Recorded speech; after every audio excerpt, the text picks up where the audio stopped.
وقل رب أدخلني مدخل صدق وأخرجني مخرج صدق واجعل لي من لدنك سلطانا نصيرا.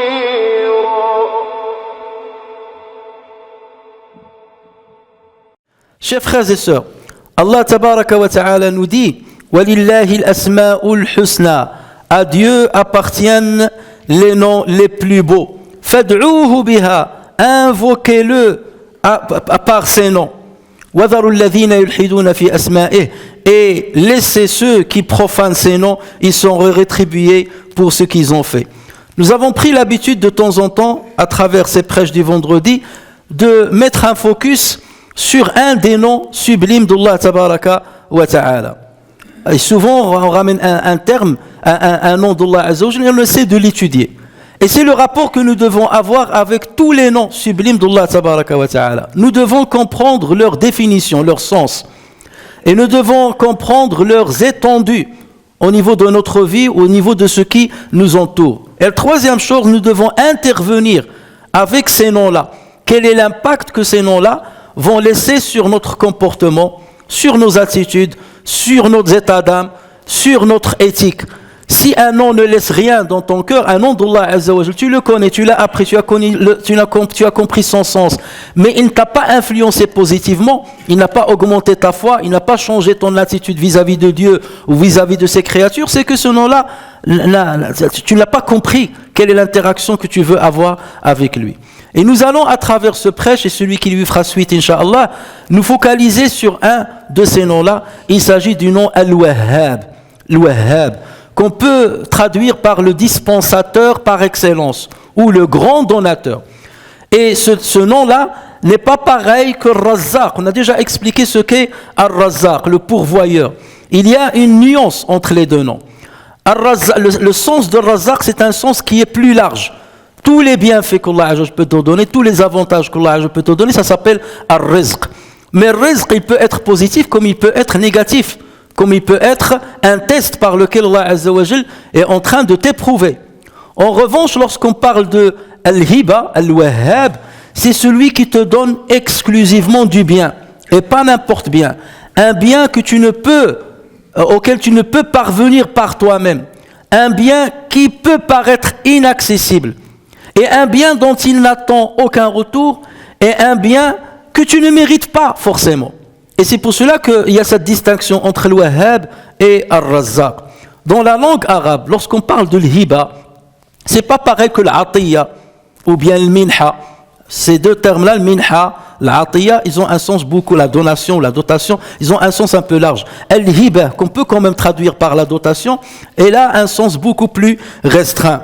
Il s'agit d'une dotation qui est exempt de toute attente de retour et qui est exempt de tout objectif à atteindre. C'est-à-dire, c'est quelqu'un qui te donne quelque chose, il n'attend pas de toi un retour, il n'attend pas un salaire, il n'attend pas de toi un remerciement, une reconnaissance, il n'attend pas de toi une contrepartie. C'est ça Al-Hiba. Il te l'offre une dotation gratuite et que tu ne mérites pas forcément, et dont tu n'as pas fourni un effort pour l'obtenir. Ar-Rizq, c'est quelque chose que tu obtiens avec un effort. Tu as étudié, tu as travaillé, tu as eu des diplômes, tu as postulé, tu as cherché un travail, tu t'es levé très tôt pour travailler et tu as gagné ton rizq. Et bien entendu, c'est Allah qui te l'a donné. Mais tu as fourni un effort.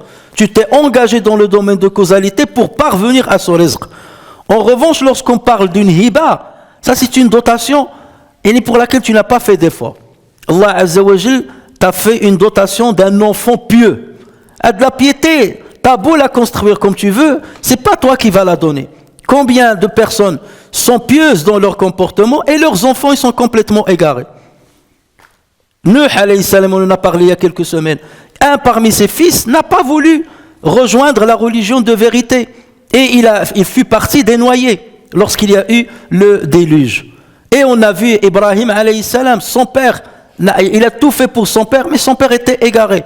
Donc lorsqu'on parle de l'hiba, ce n'est pas quelque chose d'automatique que tu vas obtenir. C'est quelque chose peut-être à laquelle tu ne t'attends pas et Allah Azza wa Jalla va te le donner. Comme par exemple quelqu'un qui est stérile et pourtant il a eu un enfant. Et on reviendra sur ce point-là d'une manière un peu plus détaillée. Donc ça c'est la première caractéristique de l'hiba et qui la distingue de ar-rizq. Allah Azza wa Jalla aussi te donne l'hiba sans que tu la mérites. Alors que le rizq, parfois, il te le donne parce que tu le mérites. C'est pour ça que le sens de rizq, il est beaucoup plus large. Et lorsqu'il te dit, lorsqu'on parle de l'hiba, c'est qu'il est forcément positif. Alors que lorsqu'on parle de rizq, il peut être négatif. Dieu te donne la richesse, c'est un rizq. Mais cette richesse, il peut t'égarer. Il peut te rendre hautain. Il peut te rendre orgueilleux. Donc certes, c'est un rizq, mais c'est un rizq que avec lequel tu as mal réagi et qui t'a égaré. Dieu peut te donner un savoir-faire, c'est un rizq, mais ce savoir-faire, tu ne l'utilises pas, il y a une abolition. Et dans ce cas, il devient une épreuve et il devient un châtiment pour toi. Alors que lorsqu'on parle de l'hiba, c'est quelque chose qui ne peut être que positif, quelque chose de positif à 100%. L'autre chose, c'est que Allah tabaraka wa ta'ala, on le nomme Al-Wahhab parce qu'il est le seul détenteur des dotations. C'est celui qui possède les dotations. Toi, lorsque tu donnes quelque chose, on ne peut pas t'appeler le Wahhab. Pourquoi? Parce que cette chose ne t'appartient pas à la base. Tu as de l'argent. Cet argent, il appartient à qui, selon notre conception islamique? Il appartient à Allah Azza wa Jal. Wa malullah, c'est les biens d'Allah Azza wa Jal. Et d'ailleurs, Allah Azza wa Jal le dit explicitement dans le Coran, lorsqu'il dit wa atuhum min malillahi alladhi atakum. Dépensez à eux, c'est-à-dire aux besogneux, dépensez à eux du bien qu'Allah Azza wa Jal vous a donné. Cet argent ne t'appartient pas, il appartient à Allah Azza wa Jal, tu n'en es pas détenteur. Là, tu n'es que un lieutenant pour utiliser ce dont Allah Azza wa Jal t'a mis dépositaire. Et d'ailleurs, Allah Azza wa Jal dit à ce sens, wa anfiqu mimma ja'alakum mustakhlafina fihi, et dépensez de ce dont il vous a donné la lieutenance. Donc le hiba, le seul qui peut être le wahhab, c'est Allah Azza wa Jal. Parce que c'est lui qui détient tout. Il détient les trésors des cieux et les trésors de la terre. Et c'est lui qui a la force de donner ce qu'il veut. Alors que nous, nos dotations, elles sont très limitées. Très limitées dans leur variété et très limitées dans leur quantité. Et c'est là pourquoi on ne peut pas s'appeler Al-Wahhab. On peut s'appeler Wahib. Et Wahib, ça c'est quelque chose, c'est-à-dire c'est un donateur mais limité. Mais le Wahhab, ça c'est un superlatif. C'est celui qui donne énormément et qui donne souvent et sans limite. Et c'est pour cela qu'on ne peut pas détenir ce nom-là. Tu peux appeler quelqu'un Wahib, mais en aucun cas tu peux l'appeler Al-Wahhab, le dispensateur par excellence. Chers frères et sœurs, on peut, comme j'ai dit tout à l'heure, on peut dire de quelqu'un qu'il est wahib, qu'il est dispensateur. Mais on ne peut pas dire qu'il est le dispensateur par excellence, al-wahhab. Pourquoi? Parce qu'il est incapable de t'offrir tout ce dont tu as besoin. Il n'y a qu'Allah Azza wa Jal qui peut t'offrir ce dont tu as besoin. Il n'y a qu'Allah Azza wa Jal qui te comble par ses dotations dans différents domaines et sans aucune limite. Contemplez, chers frères et sœurs, contemplez les dons nombreux et variés d'Allah tabaraka wa ta'ala. Sa générosité a englobé toute la création. Ses bienfaits se sont perpétués. Ses faveurs se sont succédées sans interruption. C'est lui seul. C'est lui qui pardonne un péché, qui dissipe une détresse, qui répare une brisure, qui rend enrichi un pauvre, qui guérit un malade, qui instruit un ignorant, qui guide un égaré, qui oriente un perplexe. C'est lui qui secourt l'affligé, c'est lui qui libère le captif, c'est lui qui veille le démuni, c'est lui qui console le patient, c'est lui qui accroît au reconnaissant, c'est lui qui accepte le repentant, c'est lui qui récompense le bienfaisant, c'est lui qui donne au privé, c'est lui qui soutient l'opprimé, c'est lui qui châtie l'injuste, et qui relève celui qui trébuche, c'est lui qui couvre la nudité et qui apaise la frayeur et dissipe l'angoisse. Y a-t-il quelqu'un d'autre qui peut faire tout cela? Toi, tu peux jouer sur un seul angle parmi les biens que les gens peuvent attendre de toi.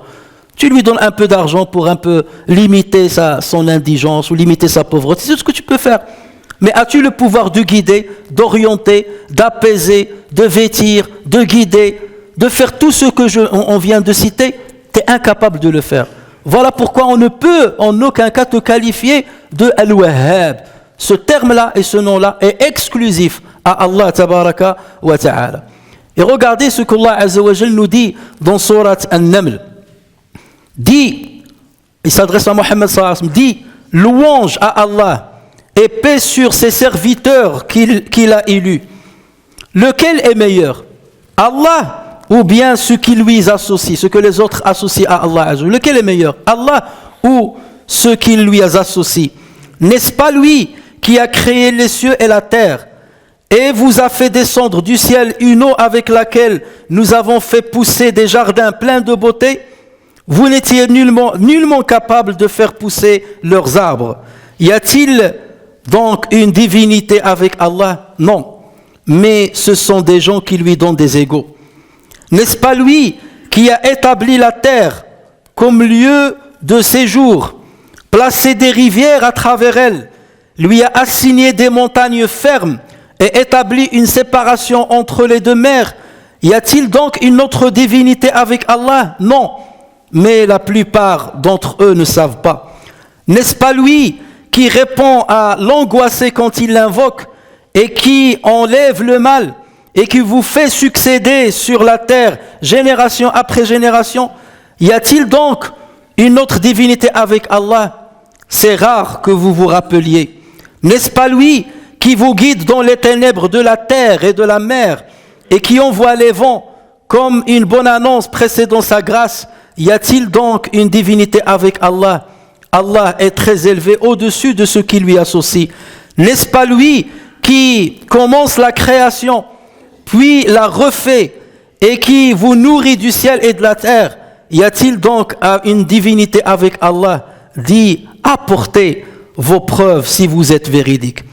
Dans cette série, Allah Azza wa Jal nous montre toutes les dotations qu'il nous a données, Al-Hibat, toutes les dotations qu'il nous a données, pour nous montrer qu'il est le seul Wahhab. Alors trouvez quelqu'un d'autre à part lui qui peut vous donner tout ceci. Dans le Coran, chers frères et sœurs, le nom Al-Wahhab a été mentionné trois fois. D'abord dans Surat Al-Imran, lorsqu'Allah tabaraka wa ta'ala a parlé de Rasikhuna fil ilm. Ce sont ceux qui sont enracinés dans le vrai savoir, pas n'importe quel savoir, ceux qui sont enracinés dans le vrai savoir. Allah tabaraka wa ta'ala a dit à leur propos, mais ceux qui sont bien enracinés dans la science disent, nous y croyons, nous croyons à tous les versets d'Allah Azza wa Jal, ceux qui sont équivoques et ceux qui ne sont pas équivoques. Alors que ceux qui ne sont pas comme eux, ils choisissent ce qui est équivoque au détriment de ce qui n'est pas équivoque. Et c'est comme ça qu'ils sèment le doute sur Allah Azza wa Jal dans le cœur des autres et même dans leur propre cœur. Mais ceux qui sont bien enracinés dans la science disent, nous y croyons, tout est de la part de notre Seigneur, mais seuls les doués d'intelligence s'en rappellent. Seigneur, Allah Azza wa Jal ne nous fait pas de l'invocation que ces gens-là, par laquelle ces gens-là s'adressent à Allah Azza wa Jal. Qu'est-ce qu'ils disent?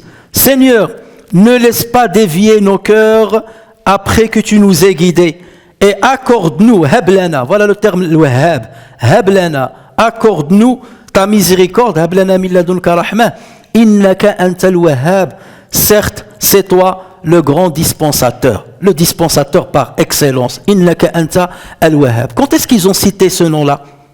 Ils l'ont cité d'abord parce qu'ils sont des savants, parce qu'Allah Azza wa Jal leur a donné une des meilleures dotations, un savoir utile. La majorité des êtres humains, soit ils sont ignorants, ils ignorent qui est Allah, ils ignorent ce que veut Allah Azza wa Jal de nous, ils ignorent quelle est la religion d'Allah Azza wa Jal. Et quand bien même tu trouves certains gens qui ont des connaissances, qui ont un peu de science par rapport à la religion, par rapport à Dieu, est-ce pour autant que cette science leur est utile?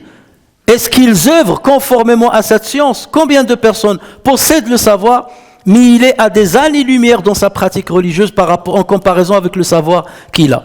C'est une grande abomination d'Allah Azza wa Jal. C'est une grande abomination auprès d'Allah Azza wa Jal de dire ce que vous ne faites pas. Et combien de personnes savent des choses, mais il ne les traduit pas dans son comportement. Et combien parfois, lorsqu'on traduit ce qu'on sait, on ne le fait pas avec une bonne intention, avec une grande sincérité. On le fait pour chercher quelques avantages terrestres, ça et là. Et combien de fois on a la science, mais on ne la répand pas parmi ceux qui en ont besoin. On ne la diffuse pas parmi ceux qui en ont besoin. On s'accapare de cette science pour soi-même et on ne la diffuse pas. Et ça ne s'appelle pas la bonne science. La bonne science dont Allah Azza wa Jal fait référence ici, c'est celle qui se traduit en un bon acte, en une bonne éthique, en un bon comportement, et celle qui est diffusée entre les gens pour faire répartir la justice, pour faire répartir le bien sur cette terre. Donc vous voyez bien que la mention de l'Wahhab se fait lorsqu'on a quelque chose de grandiose. Et ces savants, qu'est-ce qu'ils disent? Rabbana la tuzigh qulubana ba'da idh hadaytana. Seigneur, n'égare pas notre cœur, ou bien nos cœurs, après nous avoir guidés. Donc déjà, ils reconnaissent que la guidance, leur guidance, elle vient d'Allah Azza wa Jal, exclusivement d'Allah Azza wa Jal.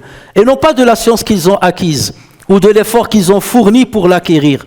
Non, c'est Allah Azza wa Jal qui nous a guidés. Donc ils sont humbles, ils sont modestes. Jamais ils s'enflent d'orgueil. Et jamais ils ne sont prétentieux. Ils sont très très humbles. Et plus tu as de savoir, plus tu es humble. Et moins tu as un vrai savoir, moins tu es humble. Donc ils le disent, Seigneur, c'est toi qui nous as guidés vers cela. C'est toi qui nous as donné cette science. Donc ne nous l'enlève pas. Ne l'enlève pas de nous. Donc la mention de l'Wahhab plutôt que Razzaq ici, nous donne cette nuance-là. Ils ont mentionné l'Wahhab parce qu'ils ont acquis quelque chose de bien particulier, qui n'est pas partagé à tout le monde, qui n'a pas été donné à tout le monde.